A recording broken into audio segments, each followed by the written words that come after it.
인생길 험하고 마음 지쳐 살아갈 용기 없어질 때 너 홀로 앉아서 낙심치 말고 예수님 품으로 나오시오. 예수님은 나의 생명, 믿음, 소망, 사랑 되시니 십자가 오역 자비의 손길로 상처 입은 너를 고치시니 평생의 모든 꿈 허물어져 세상의 친구 다 떠날 때 이 세상 혼자서 울지만 말고 예수님 품으로 나오시오. 예수님은 나의 생명, 믿음, 소망, 사랑 되시니 십자가 오역 자비의 손길로 상처 입은 너를 고치시니 어두운 밤 지나면 새날 오고 겨울이 가면 봄이 오듯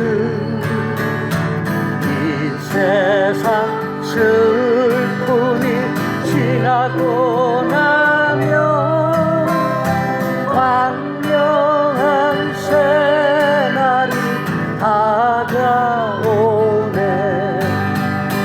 예수님은 나의 생명, 믿음, 소망, 사랑 되시니 십자가 오역 자비의 손길로 상처 입은 너를 고치시리.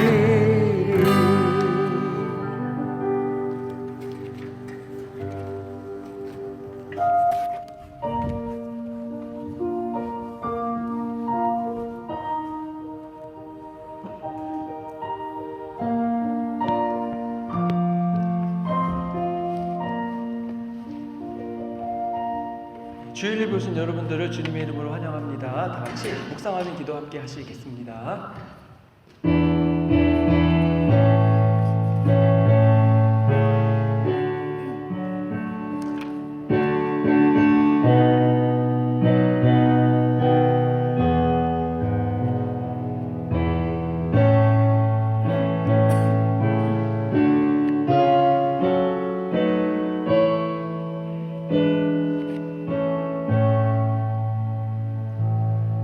오라 우리가 여호와께 노래하며 우리의 구원의 반석을 향하여 즐거이 외치자. 우리가 감사함으로 그 앞에 나아가며 시를 지어 즐거이 그를 노래하자. 여호와는 크신 하나님이시오 모든 신들보다 크신 왕이시기 때문이로다. 좋으신 아버지 하나님 감사합니다. 저에게 귀하고 복된 성의를 주셔서 감사합니다. 주님을 예배하고자 우리 성도님들 모였사오니 이 자리에 임재하셔서 저희가 드린 예배를 기뻐 받으시고 하나님 나라의 크신 은혜와 돌보심으로 가득 채워 주시옵소서. 예배 시작부터 마치는 시간까지 홀로 하나님께서 영광 받아 주시옵소서. 우리를 원하신 예수 그리스도의 이름으로 기도했습니다. 아멘.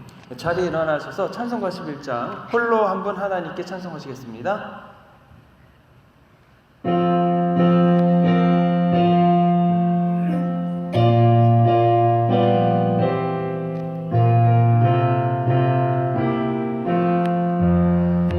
홀로 한 분 하나님께 천하 만민 경배 하라 만국왕을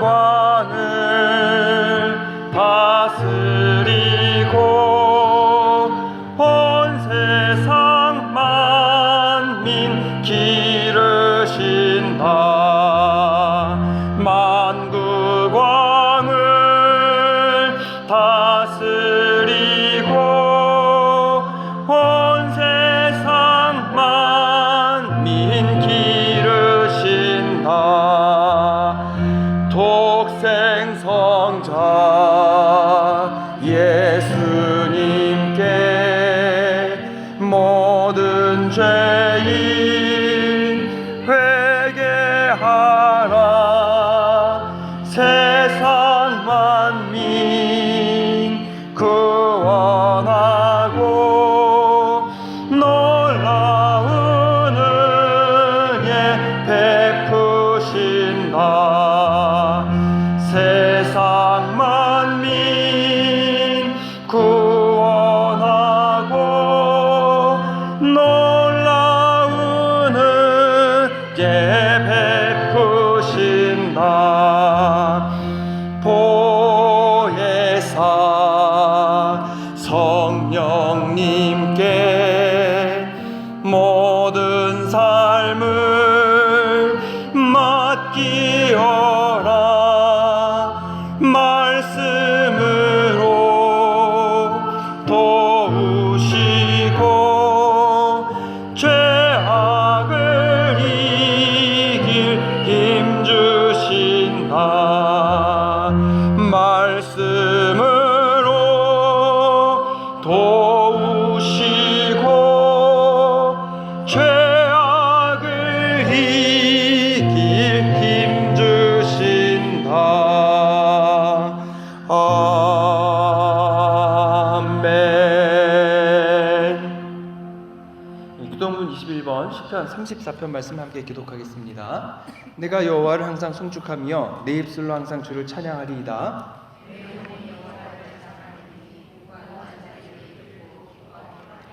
나와 함께 여호와를 광대하시다 하며 함께 그의 이름을 높이세.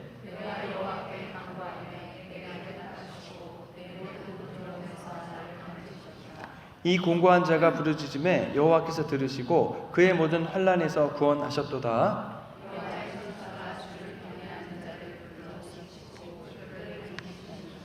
너희는 여호와의 선하심을 맛보아알지어다. 그에게 피하는 자는 복이 있도다.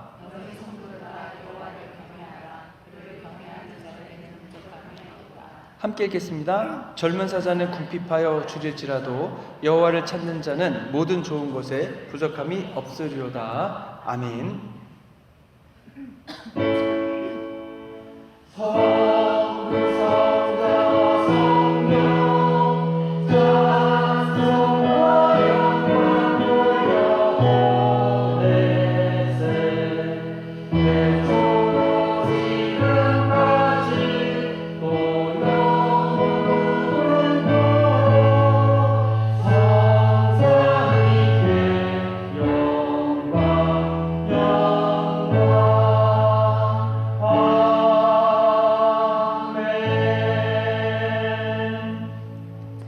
전능하사 천지를 만드신 하나님 아버지를 내가 믿사오며 그 외아들 우리 주 예수 그리스도를 믿사오니 이는 성령으로 잉태하사 동정녀 마리아에게 나시고 본디오 빌라도에게 고난을 받으사 십자가에 못 박혀 죽으시고 장사한 지 사흘 만에 죽은 자 가운데서 다시 살아나시며 하늘에 오르사 전능하신 하나님 우편에 앉아 계시다가 저희로서 산자와 죽은 자를 심판하러 오시리라. 성령을 믿사오며 거룩한 공예와 성도가 서로 교통하는 것과 죄를 사하여 주신 것과 몸이 다시 사는 것과 영원히 사는 것을 믿사옵나이다. 아멘. 자리 하시겠습니다.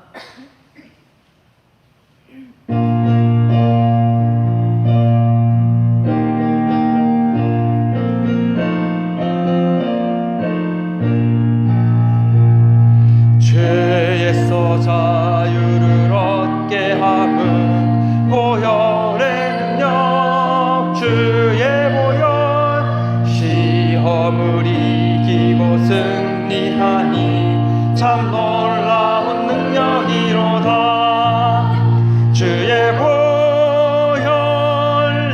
능력 있도다. 주의 피 믿으오.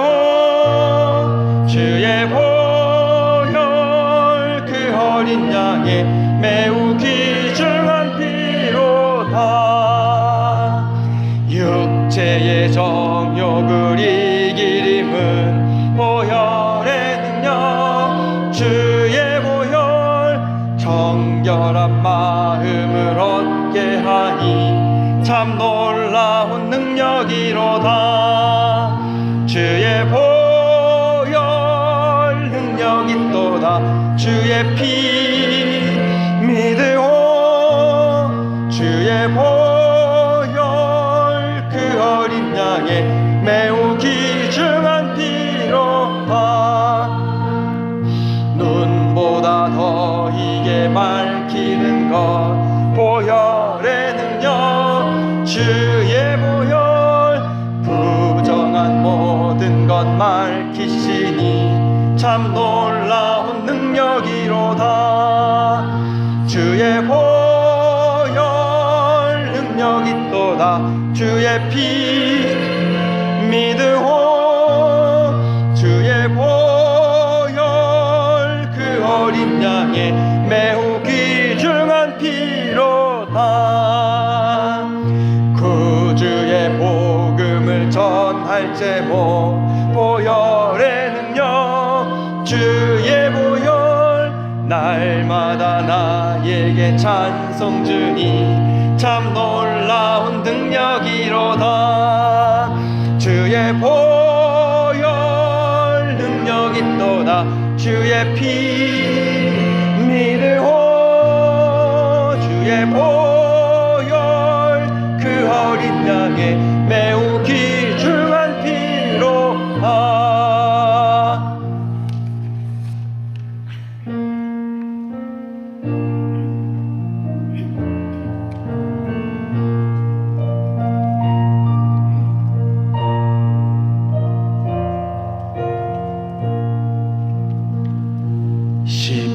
심령이 가난한 자는 천국이 저희 것이요 애통하는 자는 복 있네 위로를 받을 것이요 온유한 자 복이 있나니 땅을 기업으로 받겠네 의에 줄이고 목마른 자는 저희 배부를 것이요 긍휼히 여기는 자는 긍휼히 여김 받겠네 마음이 정결한 자는 하나님을 볼 것이요 화평케 하는 자는 하나님의 아들이라 일컫네 의를 위하여 핍박받는 자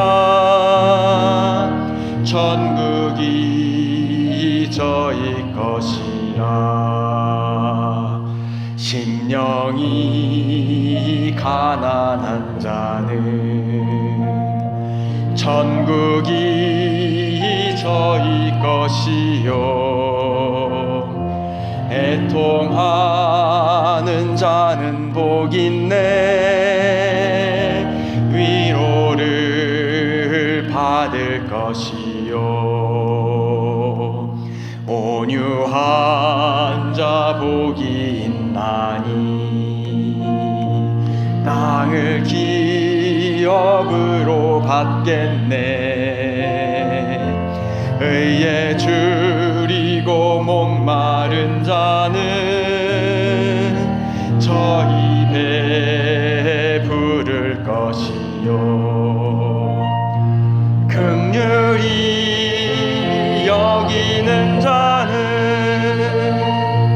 긍휼히 여김 받겠네.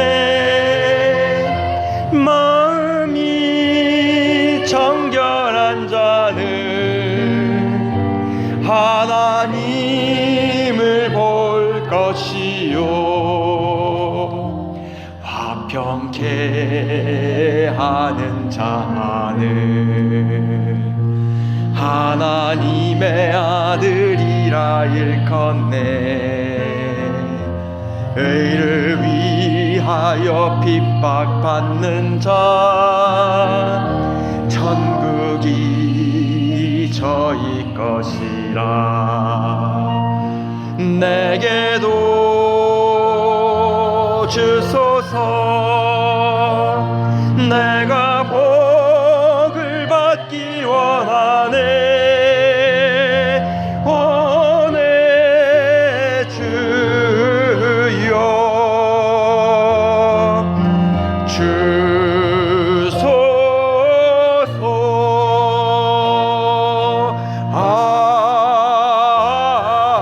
아멘.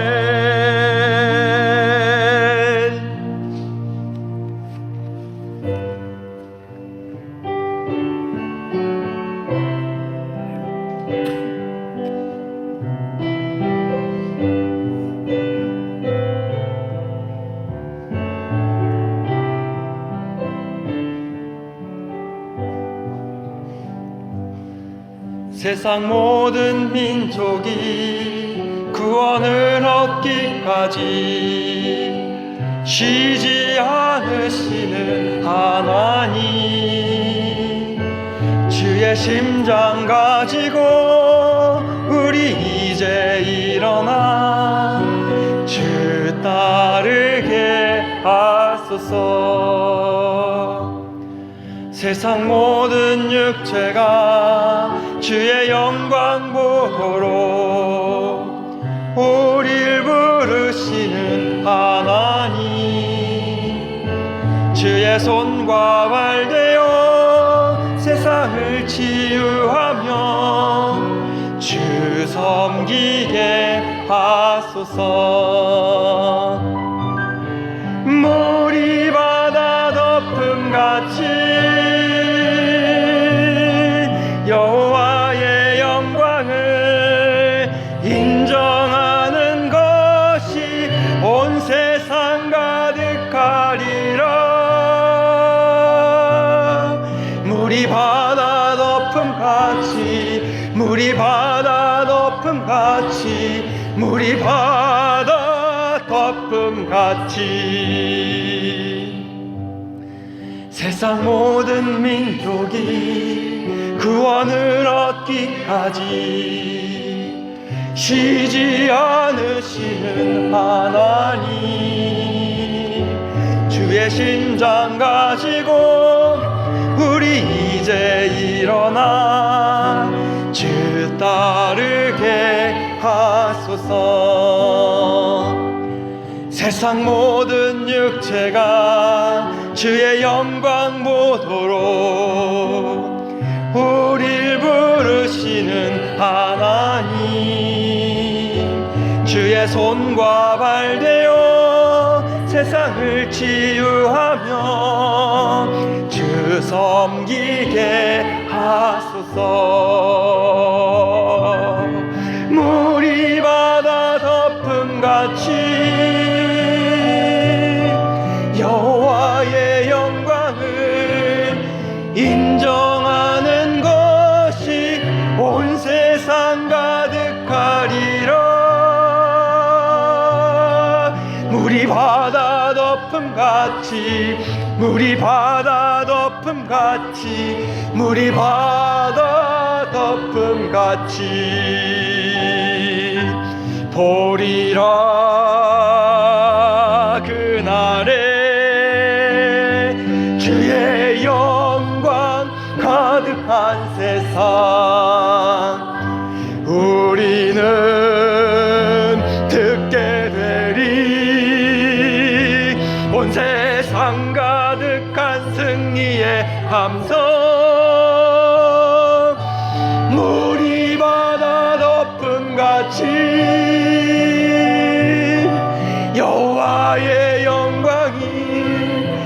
인정하는 것이 온 세상 가득하리라.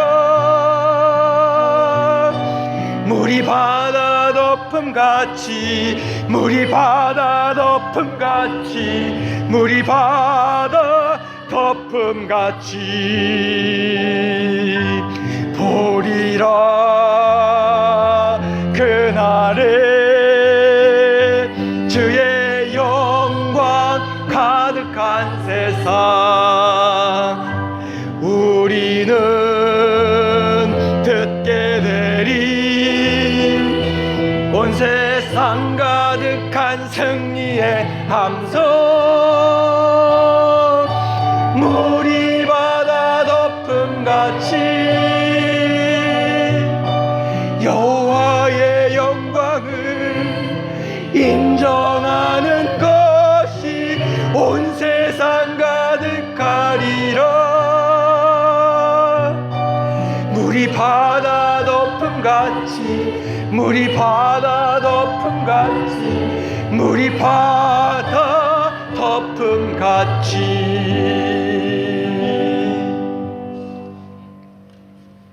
네, 우리를 대표해서 천영숙 집사님께서 기도해 주시겠습니다. 사랑과 은혜가 충만하신 하나님 아버지, 거룩한 주일에 저희를 주님의 전으로 불러주시고 함께 예배드릴 수 있는 은혜 주심에 감사드립니다. 오늘 우리가 주님의 말씀 앞에 서게 하시고 성령님의 임재로 우리 마음을 준비시켜 주심을 감사합니다. 우리의 삶 속에 끊임없이 베푸시는 은혜와 긍휼을 기억하며 주님의 이름을 높입니다. 주님, 저희는 지난 한 주를 반성합니다. 우리의 연약함과 죄악된 모습을 용서해 주옵소서. 말씀을 등한시하고 이웃을 사랑하지 못한 우리의 마음을 정결하게 하시고 오직 주님의 뜻에 순종하는 자녀로 세워주시길 기도드립니다. 교회를 위해 기도합니다. 이 예배가 주님의 영광을 드러내는 시간이 되게 하시고 설교 말씀이 우리의 삶에 뿌리 내려 열매 맺게 하시고 교회가 세상의 빛과 소금으로 서도록 힘을 주옵소서. 또한 오늘 함께 예배하는 성도님들 각자의 삶 속에 성령의 위로와 치유가 임하게 하시고 주님의 평강을 허락해 주시고 우리 가정과 직장에서 그리스도의 사랑을 실천하는 제자들이 될 수 있도록 은혜 내려 주시옵소서. 우리의 사랑하는 자녀들을 위해 기도합니다. 그들이 언제나 주님의 사랑 안에서 자리하게 하시고 세상의 유혹과 어려움 속에서도 하나님의 진리와 빛을 따라가게 도와주시고 그들의 마음을 온전히 지키고 삶의 어떠한 상황에서도 용기와 지혜를 잃지 않도록 인도하여 주시고 매일의 삶을 이겨내게 해주시길 구원합니다. 이 시간 주님께 드리는 찬양과 기도, 예배의 모든 순서 가운데 성령님께서 친히 운행하여 주시고 우리의 예배를 기쁘게 받아 주옵소서. 주님 홀로 영광 받으시길 간절히 소망하며 우리 주 예수 그리스도의 이름으로 기도드립니다. 아멘.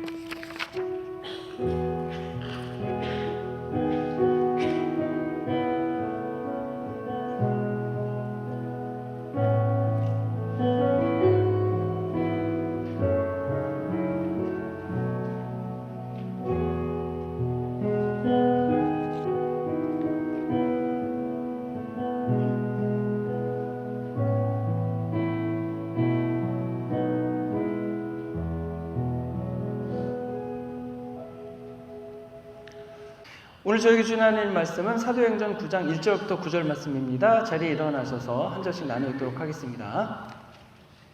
사울이 주의 제자들에 대하여 여전히 위협과 설계가 등등하여 대제사장에게 가서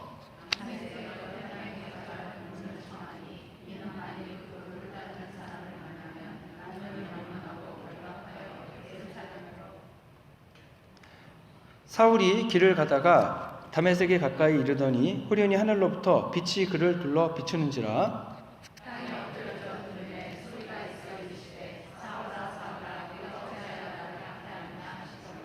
대답하되 주여 누구시니까? 이르시되 나는 내가 박해하는 예수라.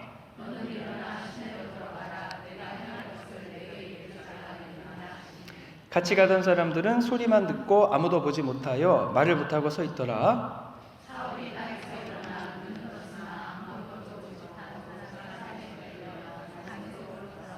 함께 읽겠습니다. 사흘 동안 보지 못하고 먹지도 마시지도 아니하니라. 하나님의 말씀입니다. 네, 잘 앉으겠습니다. 이달의 성경 구절 말씀 같이 한번 읽어보겠습니다. 그러므로 너희는 가서 모든 민족을 제자로 삼아 아버지와 아들과 성령의 이름으로 세례를 베풀고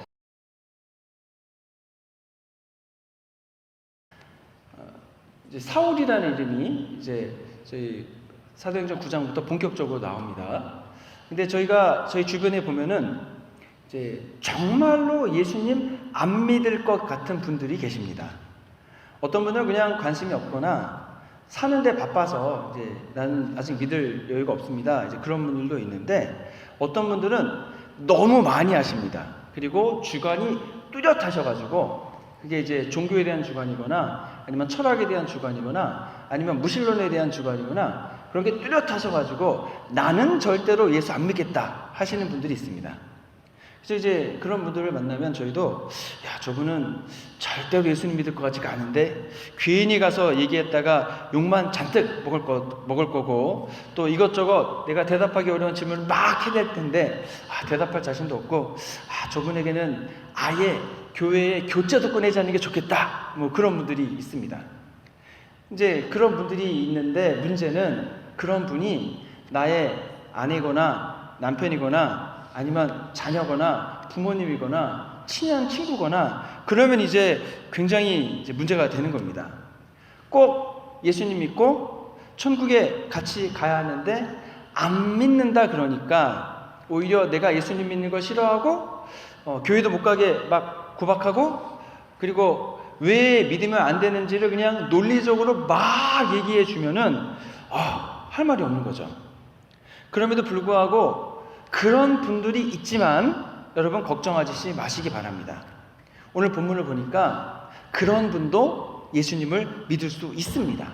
왜냐하면 오늘 본문에 나오는 이 사도 바울이 이제 그런 사람입니다. 이 사도 바울이요 대단한 사람입니다. 왜 그러냐면 이 사도 바울은 길리기아 다소에서 태어났는데 부모님이 로마 시민입니다. 유대인이고 그러니까 태어나면서부터 로마 시민인 사람입니다. 해외에서 태어났으니까 당시의 헬라 문화에 대해서 헬라 사상과 철학과 그런 모든 것에 대해서 다 배워 잘 알고 있는 사람입니다. 동시에 유대교회에도 정통한 사람입니다. 그래서 사도 바울의 이제 스승이 누구냐면 가말리엘입니다. 가말리엘.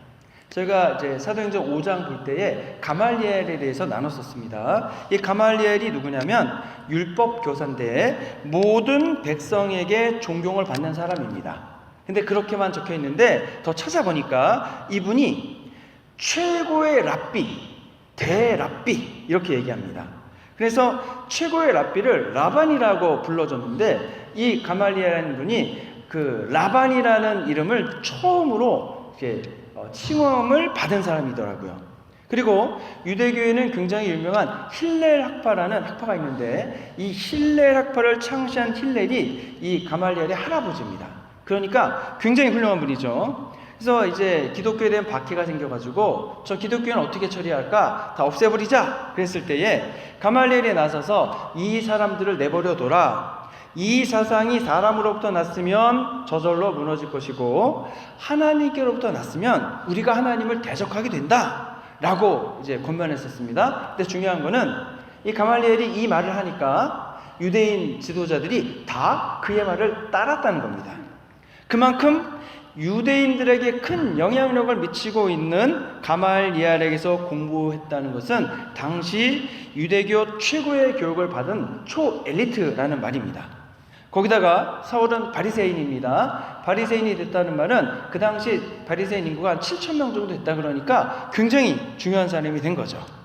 유대교의 핵심 인물이면서 율법에 정통했고 더군다나 유대교의 율법을 지키는데 진심입니다. 얼마나 진심이냐면 스승인 가말리엘은 그냥 내버려 두자라고 했지만 이 젊은 혈기가 왕성한 사울은 그러면 안 됩니다 하고서 스데반을 사형시키는 데에 동의했죠. 그래서 이제 사람들이 스데반을 돌로 쳐 죽이려고 할 때에 유대인들이 겉옷을 길게 입으니까 그래서 벗어놓고 돌로 던져야 돼서 그 겉옷을 맞고 있었던 사람이 이 사울입니다. 거기다가 기독교인들을 체포해서 기독교의 확산을 막기 위해서 아주 적극적으로 노력했습니다. 예루살렘에 살던 기독교인만 체포해서 박해한 것이 아니고 해외에 퍼지고 있는 기독교인들의 확산을 막기 위해서도 오늘 본문에서 나오는 것처럼 노력하는 거죠. 그래서 대제사장 이 누구냐면 가야바입니다. 가야바에게 가서 다메섹 여러 회당에 가져갈 공문을 써달라. 그래서 가서 내가 거기에 있는 기독교인을 다 체포해서 예루살렘으로 잡아오겠다. 이렇게 얘기합니다. 그러면 우리는 한 가지 생각을 해봐야 되죠. 왜 사울은 굳이 여러 도시들이 있는데 다메섹으로 가려고 했을까? 이제 다메섹은 여러분 다마스쿠스죠. 그게 지금 저희 시리아라는 나라가 있는데 그 시리아의 수도가 다메섹입니다. 예루살렘에서 북동쪽으로 대략 240km 정도 떨어져 있는데 이곳이 중요한 이유는 뭐냐면요, 이 다메섹을 중심으로 로마 전역으로 퍼지는 도로망이 거미줄처럼 이렇게 만들어져 있다는 겁니다. 그러니까 다메섹이 교통의 요충지입니다. 그런데 기독교인들이 박해를 받아가지고 도망을 가니까 어디로 갔겠습니까? 당연히 교통의 요충지로 갔겠죠.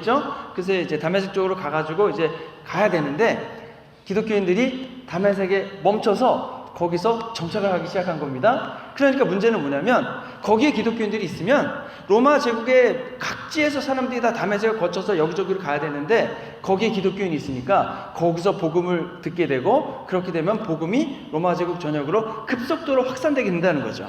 그러니까 그 많은 도시 중에서 가장 복음의 확산이 빠르게 될 그 다메섹에 있는 기독교인들을 잡아서 제지하기 위해서 다메섹으로 갔다는 겁니다.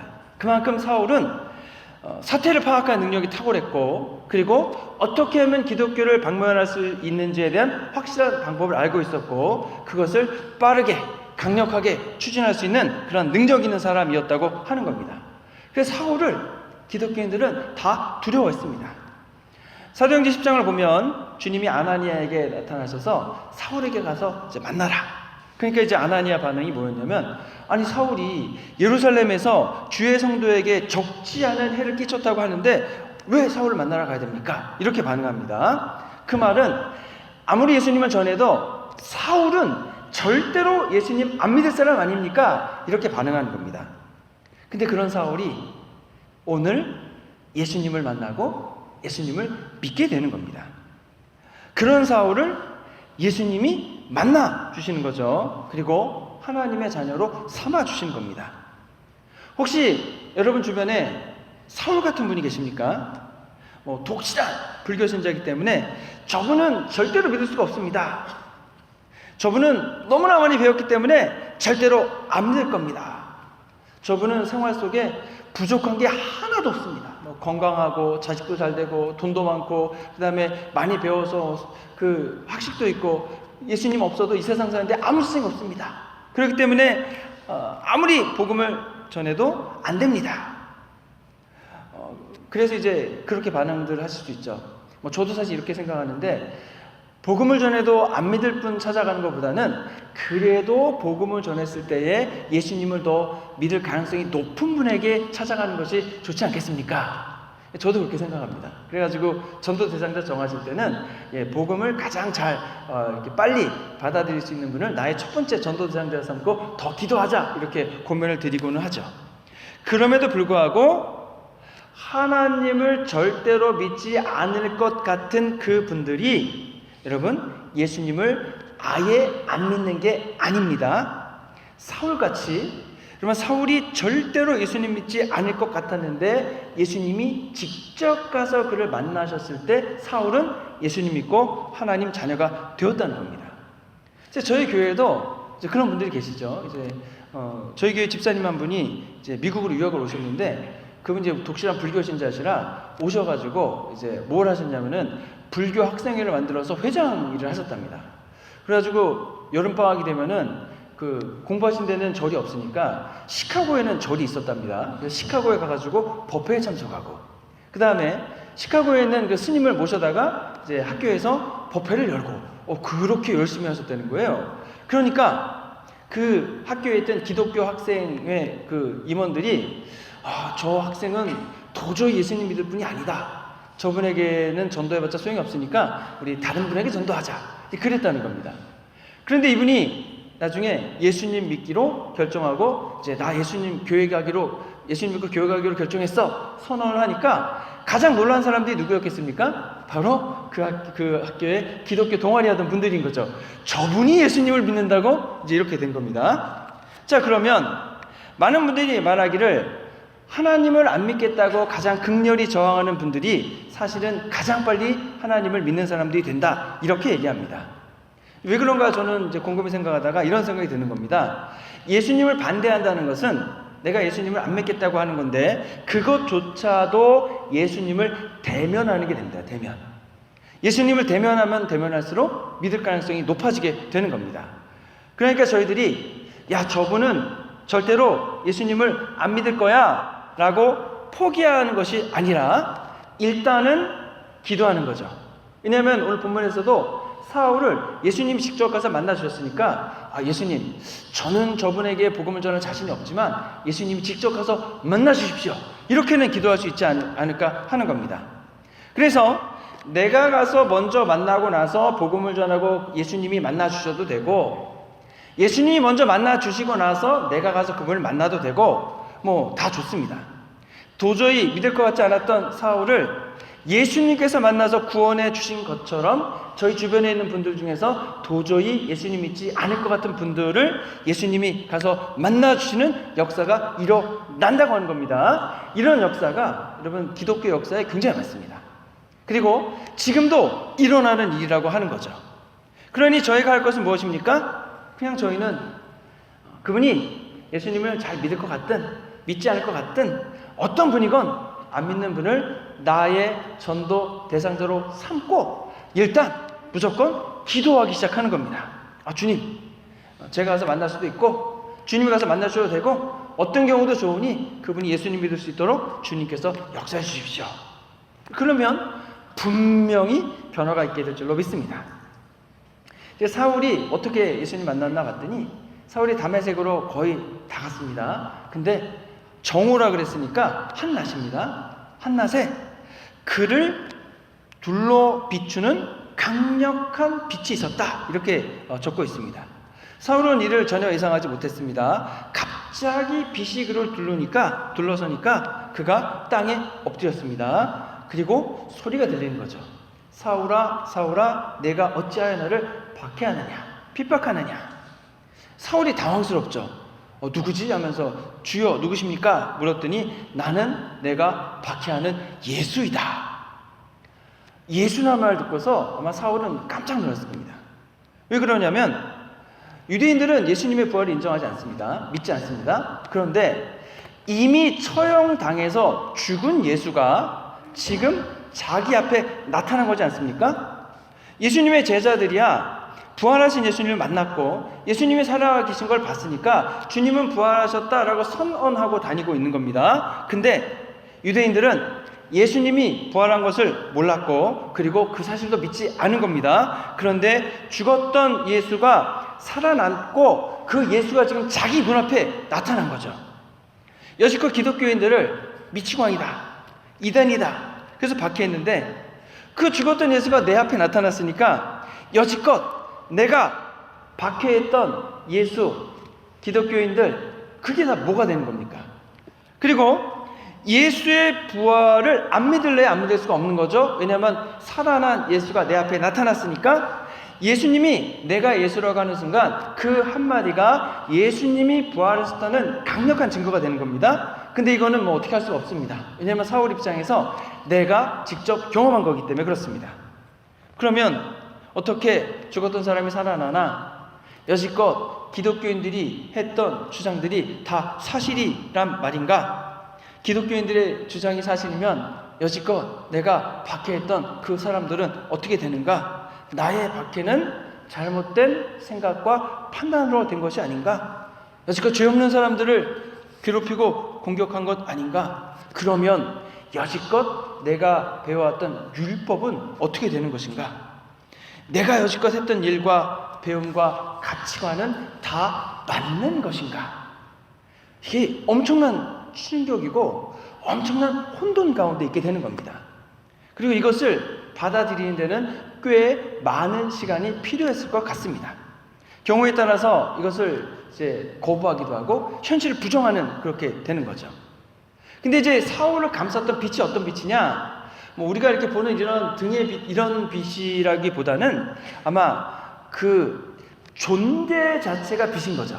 그래서 존재 자체가 빛인 존재들이 사울을 감싸고 있었다, 이렇게 이해하는 것이 맞을 겁니다. 왜냐하면은 여러분, 하나님이 천지를 창조했을 때, 하셨을 때 첫째 날에 빛이 있으라라고 빛을 만드셨습니다. 그래서 여러분, 빛 자체를 만드셨죠. 근데 여러분, 해는 언제 만드셨습니까? 넷째 날 만드셨거든요. 그러니까 첫째 날 빛이라는 걸 만들고 빛을 내는 발광체를 만든 게 넷째 날이라고 하는 겁니다. 그렇기 때문에 여러분, 예수님이 변화산에 올라가셨을 때 갑자기 예수님이 바뀌셔가지고 아주 밝은 모습으로 바뀌셨습니다. 빛 자체로 바뀌신 거죠. 그리고 옷이 빛과 같이 휘어졌다. 그리고 얼굴이 해같이 빛났다. 이렇게 얘기합니다. 그리고 전에 모세도 이제 십계명을 받으러 하나님에게 나아갔을 때에 하나님께서 십계명을 주고 그 십계명을 받아가지고 내려왔을 때 그의 얼굴에서 광채가 났다. 그래가지고 손수건으로 얼굴을 가렸었죠. 자, 그렇기 때문에 그 빛을 다른 말로 하면은 하나님의 영광이라고 표현할 수 있습니다. 그 하나님의 영광을 가지고 있는 그 존재들이 지금 사울을 이제 감싸고 있는 거죠. 그래서 이 모습을 상상하면서 이제 어떤 생각이 들었냐면, 그런 하나님의 영광이 저희 교회 성도님을 다 오셔서 이렇게 감싸주시면 어떨까? 너무 좋을 것 같습니다. 빛이신 예수님이 오셔서 우리 성도님들을 감싸주시고, 불과 같은 성령님이 찾아오셔서 우리 성도님들을 만나주시는 거죠. 그러면 거기에 희망이 생기고 거기에 능력이 생기고 거기에서 힘을 받지 않을까, 이런 생각이 드는 겁니다. 여러분, 하나님의 거룩하신 빛 가운데 사는 것이 여러분 그냥 이런 빛 가운데 사는 것과 같지 않습니다. 하나님의 영광된 빛이 없다는 것은 아무리 이런 밝은 데에 많은 등을 켜놓고 산다 할지라도 사단의 어둠의 사슬 속에 사는 것과 다르지 않다고 하는 거죠. 사단이 주는 흑암 속에 사는 것이 됩니다. 우리가 두 눈으로 세상을 볼 수 있지만 우리가 영적인 흑암 속에서 갈피를 잡지 못하고 방황하는 삶을 살게 될 수 있다는 겁니다. 그렇기 때문에 우리가 어디로 갈지 몰라 방황하고, 우리가 내 영혼이 길을 잃고 헤매는데도 불구하고 우리 눈은 멀쩡히 떠서 다 바라보고 있다고 생각하지만 우리는 비틀비틀 다른 곳으로 갈 수 있다고 하는 거죠. 빛이 없는 어둠 속에서 고통받고 있는 겁니다. 그렇기 때문에 하나님의 거룩하심과 하나님의 영광의 빛이 우리들에게 반드시 필요한 겁니다. 예수님의 빛이 계신 곳에 우리가 나아가야 하는 겁니다. 그렇지 않으면 여러분 영적으로 어두운 삶을 살 수 있게 된다는 거죠. 대표적인 예가 사울이지 않습니까? 사울이 두 눈을 뜨고 배울 거 다 배우고 권세 가질 거 다 가지고 무슨 일을 했습니까? 예수님을 박해하는 삶을 살고 있었다고 하는 거죠. 영적으로 어두운 삶을 살고 있었다는 겁니다. 왜냐하면 사울에게 비춰주는 밝은 영적인 빛이 없었기 때문에 그런 겁니다. 자, 그러면 우리는 어떻게 해야 되겠습니까? 하나님의 거룩하심과 하나님의 영광의 빛이 있는 그곳을 향해 나아가야 하는 겁니다.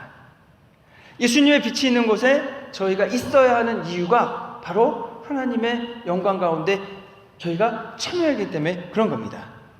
그렇지 않으면 우리가 이 세상에서 하나님이 원하시지 않는 그러한 일들을 하게 되는 거죠. 사울은 예수님을 사실 직접적으로 박해한 일은 없습니다. 예수님 이미 부활하셔서 이제 승천하신 다음이니까. 근데 뭐라고 합니까? 나는 내가 핍박하는 예수라고 얘기합니다. 사울이 예수님 믿는 그 자녀들을, 성도들을 공격하고 교회를 핍박한 건 모두가 고스란히 예수님을 반대하고 예수님을 핍박하게 된다고 하는 거죠. 그럼 이것을 우리들의 삶 속에 적용해 볼 때에 지금 세상에 많은 예수님의 제자들이 있고 자녀들이 있습니다.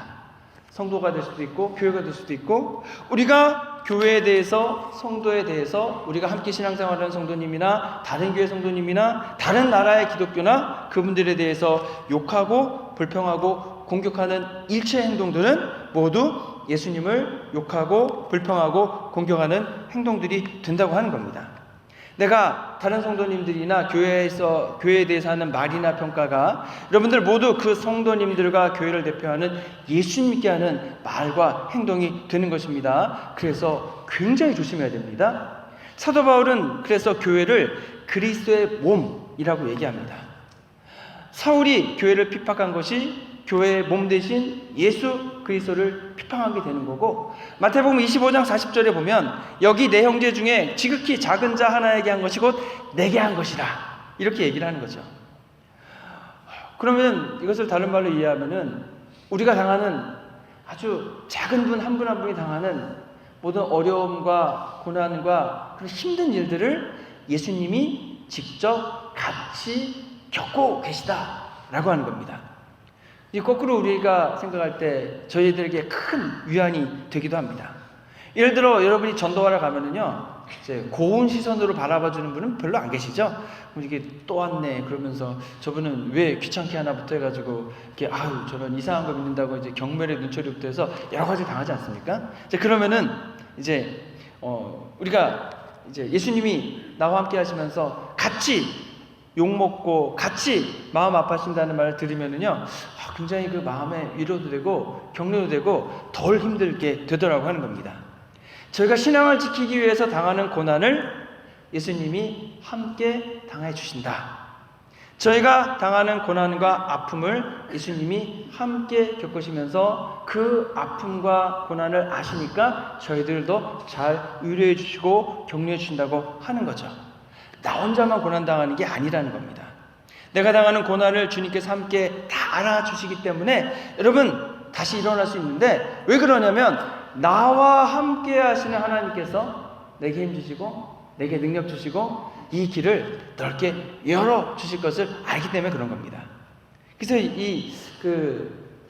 나는 내가 핍박하는 예수다 그 말을 사울이 들었을 때에 사울이 굉장히 놀라기도 했지만 저는 사울이 한편으로 굉장히 마음에 안심하는 마음을 가졌을 것 같습니다. 왜 그러냐면 여러분 사울은 여지껏 예수님을 반대하고 기독교인들을 공격했습니다. 공격을 하는데 공격도 아니고 그냥 엄청난 큰 핍박이죠. 그러면 나와 같이 이렇게 공격하는 사람에 대해서 어떻게 대응을 하겠습니까? 예수님께서 복수하는 거죠. 복수.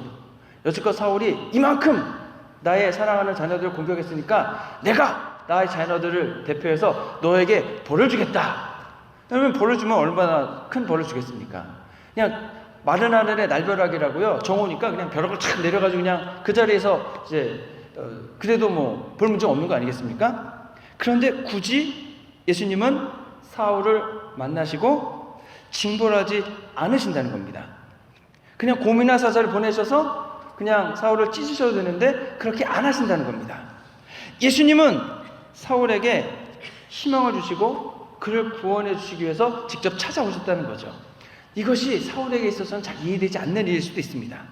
자신의 원수이면 복수하면 될 텐데 왜 굳이 만나러 오셨는가? 그리고 이러한 궁금증들이 앞으로 한동안 계속될 겁니다. 사울은 그 다음에 눈이 가려져 가지고요 3일 동안 보지 못했고 그 다음에 3년 동안 아라비아의 광야에 가서 씨름하게 되기 때문에 그렇습니다. 왜 예수님이 나를 만나서 주셨는가? 십자가의 구원이 무엇인가? 예수님의 사랑의 깊이는 도대체 무엇인가? 바로 심판에서 죽여도 되시는데 왜 예수님이 나를 만나셨나? 예수님이 지신 십자가의 의미는 무엇인가? 예수님께서 십자가 지신 이유는 죄를 지은 사람들의 죄값을 대신 치러 주시기 위함인데 그 대상에 나도 포함되는구나. 나중에 사울이 뭐라 그러냐면 나는 괴수 중에 괴수다 이렇게 표현합니다. 그만큼 예수님에 대해서 지은 죄가 크다라고 본인이 이해하고 있는 겁니다. 그런데 그 큰 죄를 지은 나의 죄를 용서해 주기 위해서 십자가에서 고난당하시고 그리고 죽으시고 부활하시고 지금 사울을 만나러 오신 겁니다. 그러면 여러분들 예수님의 그 사랑과 용서가 저희들에게도 그대로 적용이 되는 겁니다. 예수님이 저희들의 죄를 용서해 주시기 위해서 대신 십자가 천국을 받으신 겁니다. 자, 그러면 그것을 우리 주변에 아직 하나님을 안 믿는 분들에게 적용해 보는 겁니다. 우리 주변에 여러분 있지 않습니까? 정말로 만나기 싫고 저분은 정말로 밉고 저분하고는 말 한마디 섞고 싶지 않은 그런 분들이 있잖아요. 그러면 그런 분들을 위해서도 예수님께서는 십자가를 지셨을까? 그분들을 위해서도 예수님은 사랑을 베풀어 주기를 원하실까? 정답은 뭐냐면 사울의 경우를 보니까 예라고 하는 거죠. 예. 예수님을 정말로 핍박했던 사울을 구원하기 위해서 직접 찾아와 예수님이 만나주시는 겁니다. 그리고 나를 찾아오셔서 만나주셨습니다. 그러면 내가 정말로 만나기 싫고 싫어하고 미워하는 그 사람도 예수님께서는 구원해 주기를 원하시고 찾아와 만나주신다고 하는 겁니다. 그러면 우리가 복음을 전하러 가는 것이 맞을까? 맞지 않을까? 질문해보면 우리가 정말로 만나기 싫고 정말로 대면하기 싫은 그 사람에게도 찾아가 복음을 전하는 것이 맞다라고 하는 겁니다. 그래서 사울을 통해 보면 구원해 주시는 것은 전적인 하나님의 은혜라는 것을 알 수 있습니다. 하나님이 용서해 주기로 결정하셨고 하나님이 구원해 주기로 결정하셨고 그래서 찾아오셔서 만나주신다고 하는 건데 이것은 전적으로 하나님이 결정하시는 겁니다. 그냥 하나님이 가진 사랑을 부어주시는 것이고 하나님이 가지고 계신 용서를 베풀어 주시는 거라고 하는 거죠. 그 대상에 제한이 없다라고 하는 겁니다. 아무리 예수님을 박해하고 반대했다 할지라도 하나님의 사랑이 부어지는 것을 우리가 막을 수가 없습니다. 하나님께서 베풀어 주시는 사랑과 은혜를 거부하기도 하죠. 근데 여러분 굳이 거부하실 필요는 없는 것 같습니다. 하나님의 사랑을 받아들이고 그 구원에 참여하는 것이 여러분도 지혜롭다고 하는 거죠. 굳이 거부하고 굳이 반대하고 굳이 끝까지 무시하고 살다가 영적인 어둠 속에 살다가 그냥 영원한 어둠 속에 들어가는 것이 결코 지혜롭지 않은 겁니다. 그래서 예수님이 사울의 눈을 3일 동안 가려주신 것 같습니다. 사울이 3일 동안 못 보다가 나중에 아나니아가 안수해주니까 눈에서 이제 비늘 같은 것이 벗어지면서 보게 되지 않습니까? 3일 동안 하나님은 왜 사울의 눈을 이제 못 보게 하셨을까? 그러면은 여지껏 사울이 본 것 중에서 보지 말아야 될 것은 무엇이었을까? 사울이 눈을 보지 못하고 눈이 가려져 있는 상태에서 진짜 사울이 봐야 했던 것은 무엇인가? 이런 생각을 해보는 겁니다. 더군다나 3일 동안 식음을 전폐했다. 먹지도 마시지도 않았다. 이렇게 얘기합니다. 그러면 먹지도 마시지도 않고 아무것도 볼 수 없는 상황에서 정말로 사울이 만나야 했던 분은 그리고 사울이 봐야 했던 것은 무엇일까? 라고 하는 거죠. 분명히 예수님은 빛의 존재로 사울 주변을 감싸고 계셨습니다. 그러면 이제부터 사울이 봐야 될 것은 분명히 바로 그 빛이신 예수님이죠. 그러면 그 빛이신 예수님을 보기 위해서는 우리의 눈을 가려야 될 필요가 있다는 겁니다. 그래서 저는 어떤 생각이 있냐면 예수님이 저에게 성도님들 눈을 3일 동안 다 가려주시면 좋겠어요. 아무것도 못 보게. 아무데도 못 가고 이제 아무것도 못하는 거죠. 그리고 3일 동안 예수님만 바라보고 예수님과 대화하는 겁니다. 그리고 예수님이 가지고 계셨던 그 빛을 우리가 받게 되는 겁니다. 요나가 여러분 3일 동안 물고기 뱃속에 있었잖아요. 그래서 이제 요나가 하나님이 가라 그러는 곳에 안 가고 다른 곳으로 이제 니느웨를 안 가고 다시스로 가다가 이제 물고기 뱃속에 이제 있으면서 3일 동안을 아무것도 보이지 않는 그 암흑 속에 있는 겁니다. 그러면서 비로소 자기의 생각이나 자기의 계획을 보는 것이 아니고 하나님의 생각과 하나님의 계획을 바라보는 거죠. 그리고 내가 마음대로 하고자 하는 것이 아니라 주님의 인도하심에 순종함으로 나아가는 겁니다. 예수님도 돌아가시고 여러분 3일 동안 이제 죽음 속에 계신 거죠. 어둠 속에 계신 겁니다. 다시 부활하셔가지고 승리를 베풀어 주시는 겁니다. 그러면 우리들에게도 이러한 3일간의 어두움이 필요하지 않을까 싶은 겁니다.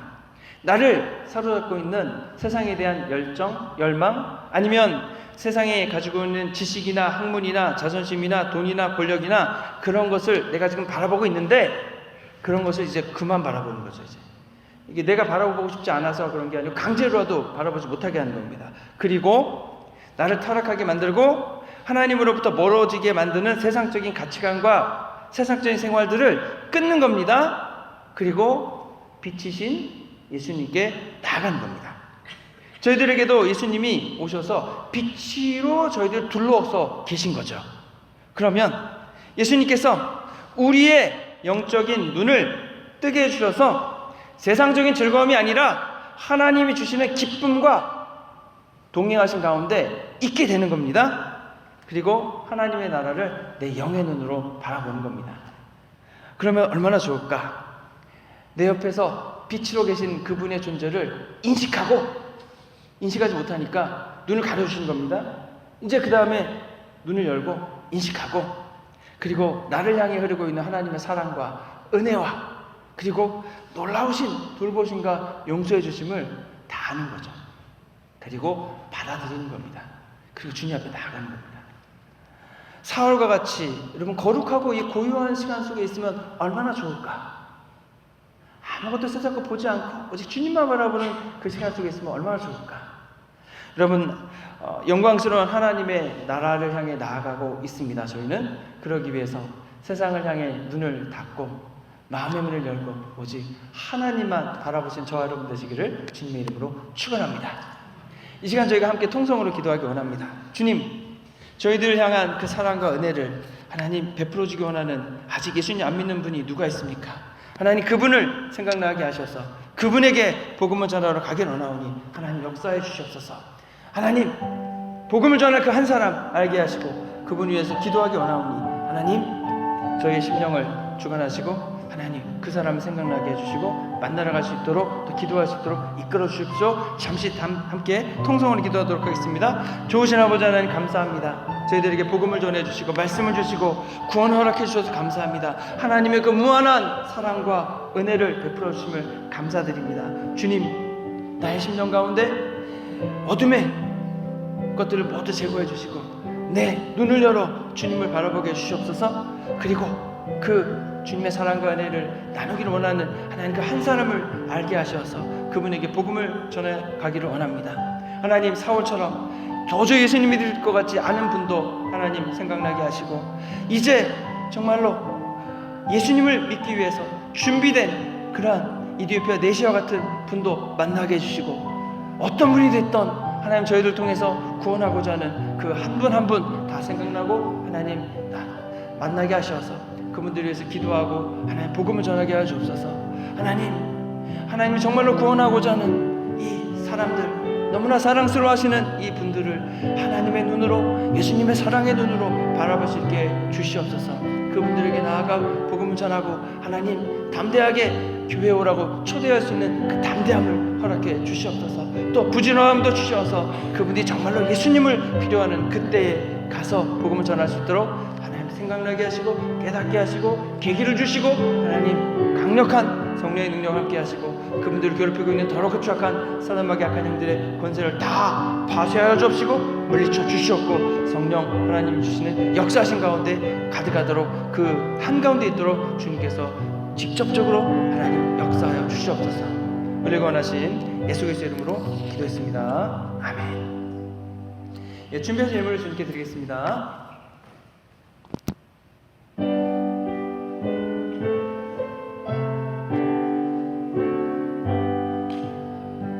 나의 보아들이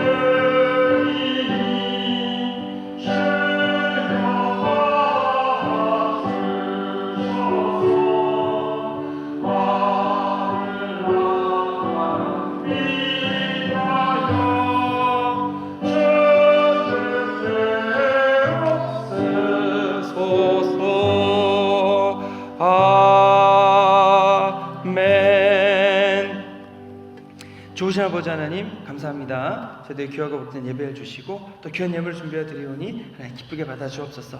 우리 성도님들 예물 드리는 귀한 손길 위에 30배, 60배, 100배 유대임의 결실 있게 하시고 하나님 주님 주시는 은혜 가운데서 더욱더 그 생활들이 풍족하여져 더 많은 것을 주님께 드릴 수 있는 그런 믿음의 손길이 되도록 하여 주옵소서. 또 우리 성도님들 한 주간 열심히 일할 때에 힘 주시고 능력 주시고 강건하게 지켜 주시옵소서. 주님의 도와주신 은혜 가운데에서 일들이 잘 될 뿐 아니라 하나님 많은 믿음의 열매도 맺게 하여 주시옵소서. 주시고 하나님 이 미국과 한국이 하나님을 경외하고 주님께 영광을 돌리는 나라들 되게 하시고 하나님 땅끝까지 복음을 전하는 장자 나라 돼서 온 세상에 하나님의 공의를 하수와 같이 정의를 하나님 바다의 물결같이 가득 베풀어 나아가서 하나님 이 세상을 하나님의 나라로 만들어가는 복된 일을 감당하는 귀하고 복된 나라를 되도록 하시고 속히 여러 가지 혼란들이 끝나고 하나님 주관하시는 놀라운 일들이 가득하도록 역사해 주시옵소서. 우리 권하신 예수 그리스도의 이름으로 기도했습니다. 아멘. 자리에 일어나셔서 결단 찬송 함께 하시겠습니다.